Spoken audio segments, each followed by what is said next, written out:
online.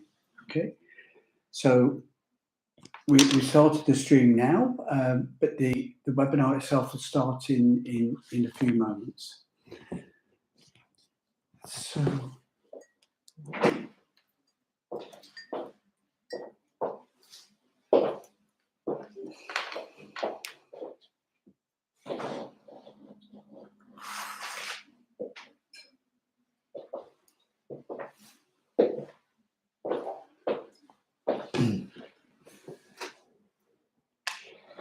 I tried so hard today and completely failed. I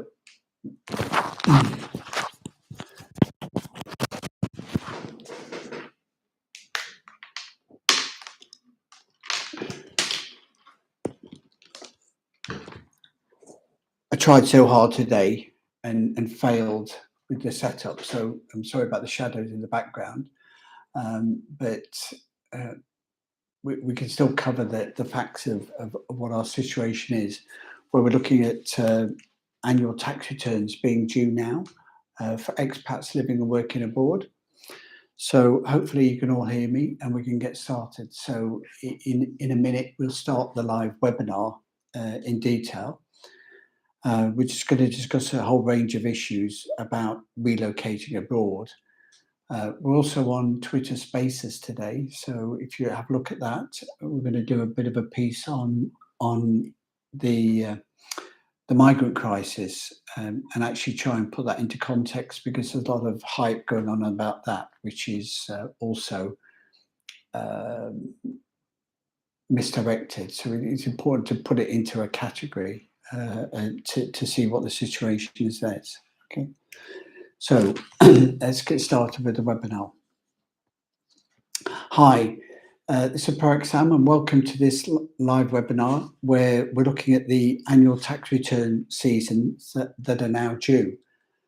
Now, when your tax return is due is different for every person depending on where you are tax resident around the world. At Parag, you will often hear us say that you've got to be tax resident somewhere.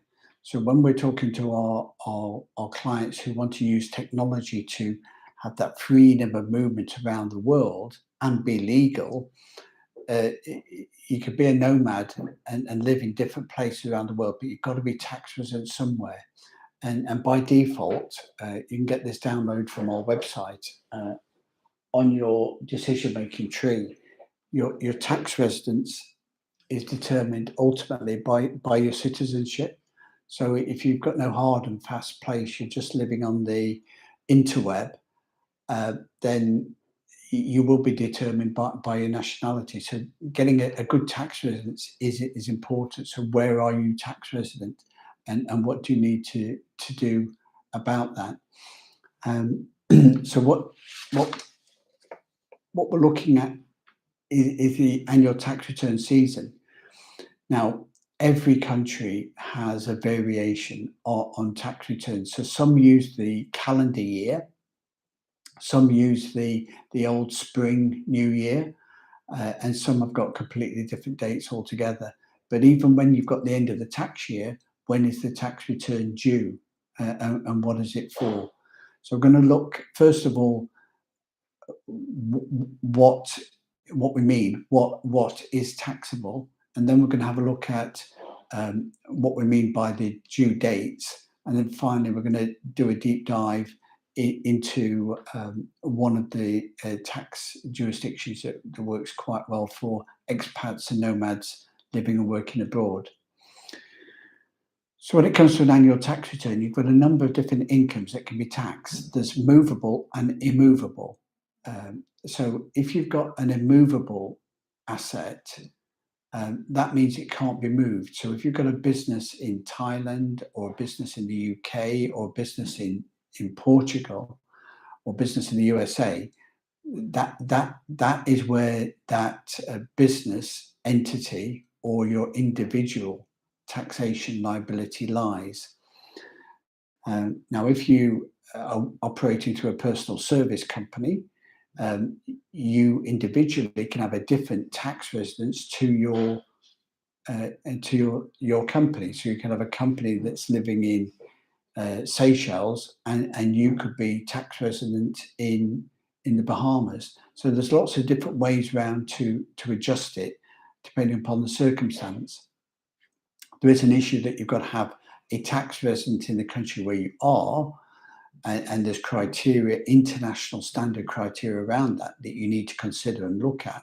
And that's something that we do at ProAct Partnerships. We've got an inquiry on that about your tax residency and what works for you.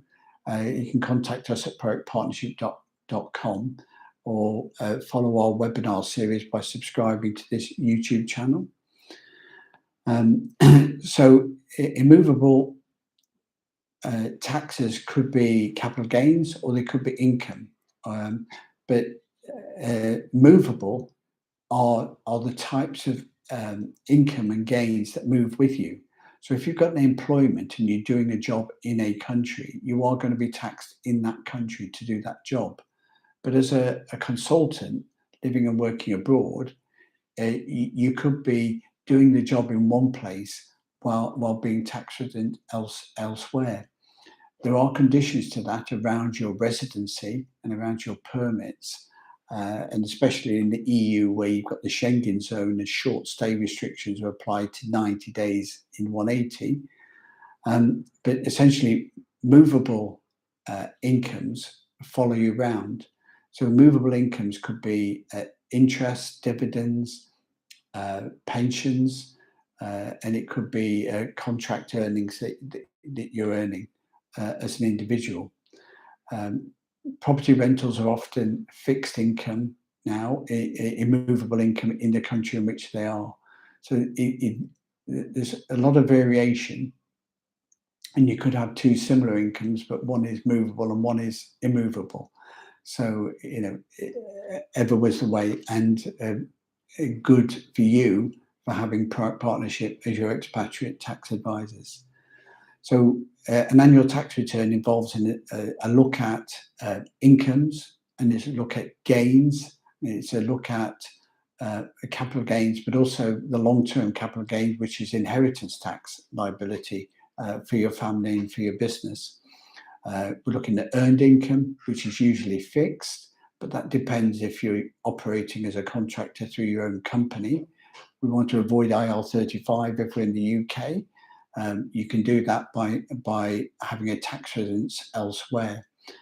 Pensions can normally, subject to a double taxation treaty, be taxed where you're tax resident, but you have to formally do that tax registration. Property rental and property capital gains are usually immovable fixed incomes or capital gains in that country. Dividends, though, are movable. But you could have a situation where you've got a share portfolio which you sell in one country, and it's charged to a capital gain, while you're a tax resident in another country. So your shares would be fixed, immovable capital gains, but movable dividend income from those shares. Interest received on a bank account is movable income. So even if you're in Cyprus getting interest on the deposit, if you're tax resident in another jurisdiction, then that's a tax-free income that you could earn.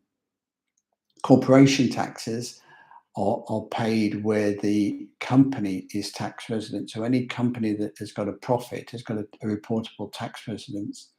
And then finally, you've got potential healthcare. Are there health taxes involved? Is that additional taxes? Or are there social insurance taxes you have to pay for living and working abroad? So if you're a nomad and you want to spend more than 90 days in a country, part of the reason for the EU wanted to close down on this is that you should actually be registered. Your personal service company should have a branch or registration in that country, and social insurance should be paid. And social insurance could be paid on a subcontract basis, and that's another option that you've got to consider. So those are the types of issues that you want when you're living and working abroad, either in one place or working across border, that you need to consider in terms of your tax return. Let's consider a number of different annual calendar year tax jurisdictions for expats. Now, this is not a comprehensive list. If you want to find out more, you can go to our website at productpartnership.com. So the USA have got, I'm going through here now, a short list of examples of calendar tax year tax residents for you to consider, or you may already be there. So USA is a calendar tax year, and the tax return is due by the 15th of April, by the middle of April. Spain is a calendar tax year where the returns are due between the 11th of April and the 30th of June. So 3 to 6 months you've got to prepare those returns. Portugal is a full 6 months. So by the end of June, the tax return needs to be submitted for the end of the tax year. And remember, in Portugal, you're deemed tax resident if you spend more than 6 months in the country during a year. In France, the submission date is April, after the end of the year. And in Thailand, generally it's by the end of March rather than into April. In Germany, you actually get to the 31st of July to submit your tax return for the previous year. But have in mind there, you get this option that you can extend it through to the following February if you're having returns prepared by a tax accountant that's registered in Germany. Cyprus, as you know, Proact have got a Cyprus European office. In Cyprus, the annual tax return is due for different categories of people, but generally it's due by the end of July each year. And we're going to look at a bit more complexity on Cyprus later on. So generally, what we can see is that for that annual tax return calendar, the returns are due between 3 months and 6 months, and it varies by each country, with tax payments due as appropriate. If you want to be a tax resident in another country, there needs to be a double taxation treaty. Otherwise, you are tax resident in your home country. So that's always something to bear in mind. UK, it uses the spring new year as a tax year. Now that's, in theory, that's the spring equinox, which is the 25th of March, and that gets rounded with different countries to be the end of March for convenience on the calendar that we use today. But 300 years ago, the calendar was slightly different. It was one that was brought in by Julius Caesar to try and fix some imperfections, but still didn't. The calendar year that we use today, introduced about 300 years ago, did fix that problem.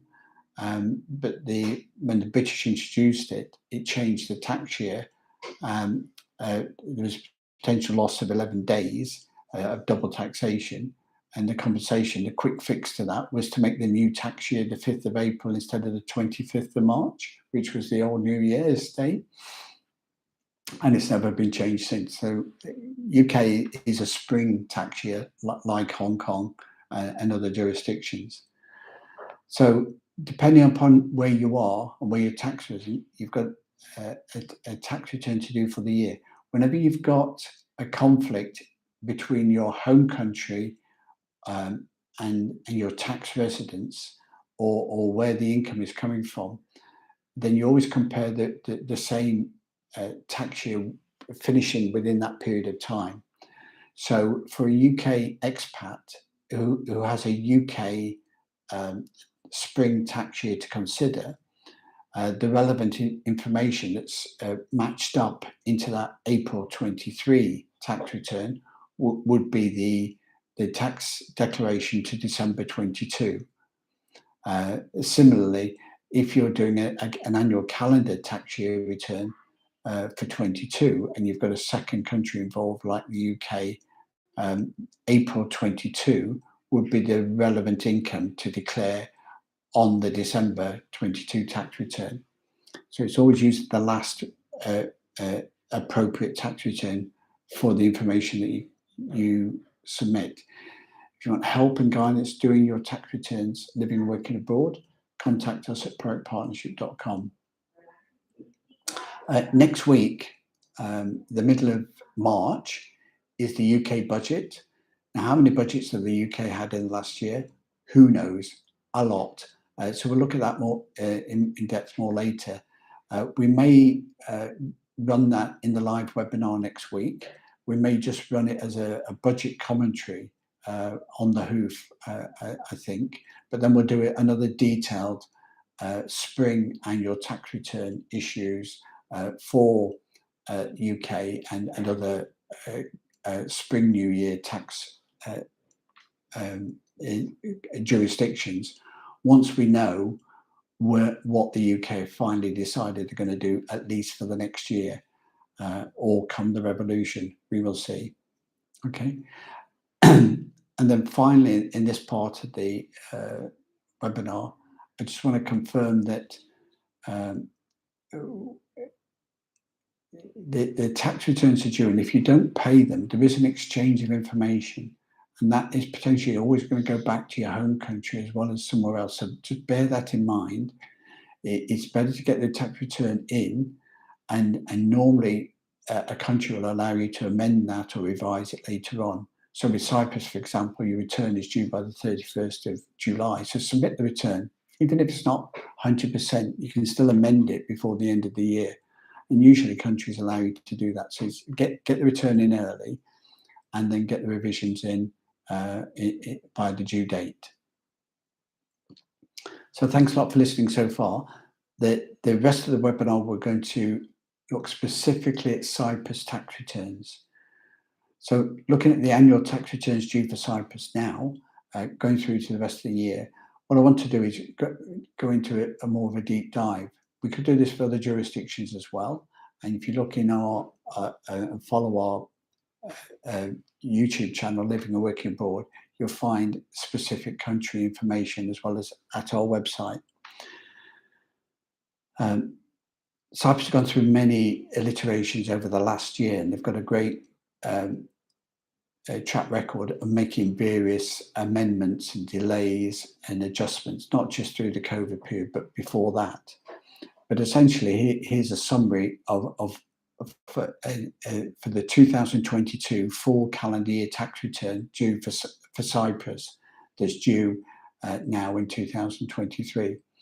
So employees and people earning pensions, their tax return is due by the 31st of July 22. Now, tax could already have been paid on those, either as pay as you earn or as self-assessment, but any balance of payments will be due on that same date. Now, when the tax return is due by 31st of July, when it comes to a tax payment, you actually get a month's credit without it being overdue. So in fact, you could pay the tax right through to the end of August on any balancing payment for this year on pensions or employees. The employees will be taxed at source. Expats generally don't get taxed at source on any of their incomes in Cyprus. If you're self-employed sole trader in Cyprus, it depends upon your turnover. If your turnover is below 70,000, your tax return is due by the 31st of July. However, if your turnover is over 70,000, then you have to do audited tax returns as a self-employed person. But then you get to the 1st of March 24th, so you get 15 months to complete that return. So similar to Germany, if you're having audited financial reports prepared for your sole trader business, you get a considerably additional extra length of time. With Cyprus, it's 15 months as opposed to the 14 for Germany. If you're a company, the tax return, the corporation tax return is due again in the spring of the following year. So obviously your social insurance VAT returns will be up to date, and so that the preparation of the accounts would begin, but it's not due until the end of the year. Once you have completed a revised your tax return by the due date, and let's generally talk about the 31st of July for individuals and non-audited businesses, you can then amend that return. So even if it's not an accurate figure, if you're waiting for income from pensions or savings or overseas employment, that's okay. Let's put in an estimated return by the due date, and then we can still revise it and put in the accurate figures by the end of the year. So you've got right through to the 31st of December each year to revise the previous year's full tax return. We talked about making a balancing payment by the 31st of July, but actually in practice between July and once the tax return is done, but before the end of August. However, if you've got substantial tax to pay, you could pay it on a self-assessment basis. And again, the complexity is open right up because there are different types of incomes that you could pay on pensions, withholding taxes for property, dividends, interest, health taxes, all these different things can be paid. But those self-assessed taxes for income can be paid by the 31st of July and the 31st of December each year. So it's that fixed 1 month window each year where you can pay tax for the current year. So if you estimating your income is going to be 100,000 in 2023, and you had, say, let's say you had a 20% tax liability on that, which you wouldn't, but you could pay 10,000 in July and 10,000 in December. Pensioners, obviously in Cyprus, would only pay 5% tax on that. So it would be 2.5 in July, 2.5 in December. So self-assessments during the current year are important. We often get asked about the need for tax, and one of the big confusions in Cyprus is that if your earnings are below 19,500, then you don't need to submit a tax return for the year. However, that is not absolutely true. It was confused that in 2019, there's two reasons why you do have to do a Cyprus tax return. 2019, a health tax was introduced. Now, this varies in the amount that it is. If you're employed and social insurance is paid, that health tax is paid. But on all your other income, from whatever source, health tax is due at various different rates. But let's say, as a round figure, 2.5%. So for every 100,000 of income, you've got 2.5%, £250 of income that needs to be paid. Okay, and that is a real tax payment that needs to be made. Now, if you've got a real earnings and a real tax liability, you have to do a tax return each year to declare and pay that tax. So if you pay that health tax as a self-assessment, then technically you should do that full tax return as well to verify that income. So the health tax was introduced in 2019, and it was integrated into the system and finally confirmed in 2021 that it does require more people to do a tax return. However, if you've got very low income, the marginal amount might mean you could avoid that liability. At ProAct, we recommend always to do the return. And this is for the second reason to do a tax return. Well, you might not need to do a tax return for your income. In addition to your income, you've got a liability, you've got a tax assessment when you want to sell movable assets in Cyprus. So if you're selling shares, investments, insurances, or you die, you've got a probate, or you're selling your property, there's a tax clearance needs to be obtained. And irrespective of your income, the tax authorities will require tax returns for each year that covers that period, even if you're not resident.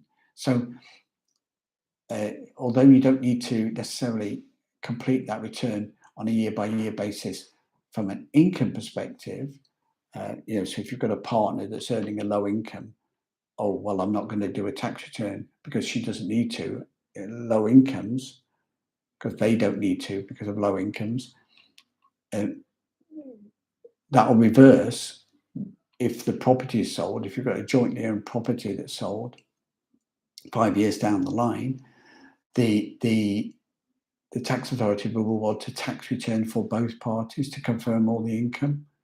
So the contradiction in the Cyprus system is that for income purposes, you don't necessarily need to do a return each year if your income is below 19,500. But the contradiction is that you do, because you could well have a health tax liability to pay on your worldwide income. And the second one is that you could well have a liability to do a tax return when you sell your property, or you're doing a probate administration after death in Cyprus. So although there's no inheritance tax in Cyprus, there is that liability to do that tax clearance on the estate and on property that the estate might own. Inheritance tax is an important thing. A country like Cyprus has no inheritance tax for expats, and nomads can pay no tax on their worldwide income, just pay tax on a remittance basis, and only be in the country for 30 years, 60 days a year. So Cyprus can be a very good location for investors, for people operating personal service companies, for capital gains tax disposals. So that those are the issues that you need to consider. However, there is still no inheritance tax on that. Now, if you're going to make that choice, make that situation, you need to have your assets organised in Cyprus. There's ways to do that, and we can help and guide you on that by contacting us at proactpartnership.com. Just because you're a tax resident in Cyprus doesn't mean that you don't pay inheritance tax at your home country. Inheritance tax is based upon your domicile, and your domicile is your country of birth until it changes. Now, when an expat comes to Cyprus, they have to register separately to say that they're non-domicile, so they're not paying tax on dividends and interest and property rental taxes. But that confirms that they're not domiciled in Cyprus. Therefore, your home country is still going to want your inheritance tax. Now, there's ways to take action to protect your assets from UK inheritance tax, but otherwise you will still get that 40% inheritance tax. So for more information, guidance on how to protect your family and business and your property from inheritance tax, contact us at proactpartnership.com.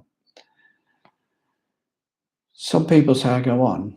So this is a long webinar today where we covered the annual calendar year tax returns. So today we covered the annual calendar tax year returns and the due dates. We've looked at the types of income and where the tax liability can arise. We've looked at different examples of when the due dates are. So essentially, somewhere in the first quarter between March and June, the tax returns are due.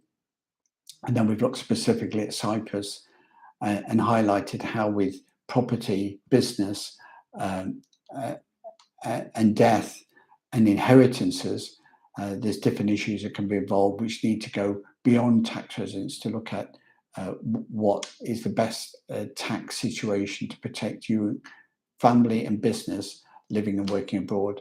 Thanks a lot for listening. If you've got any inquiries, leave a comment. We'll get back to you.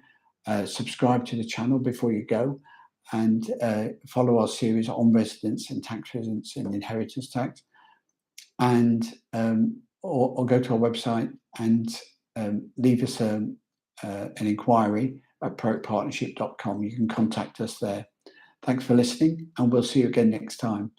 Oh, and don't forget the Twitter Spaces.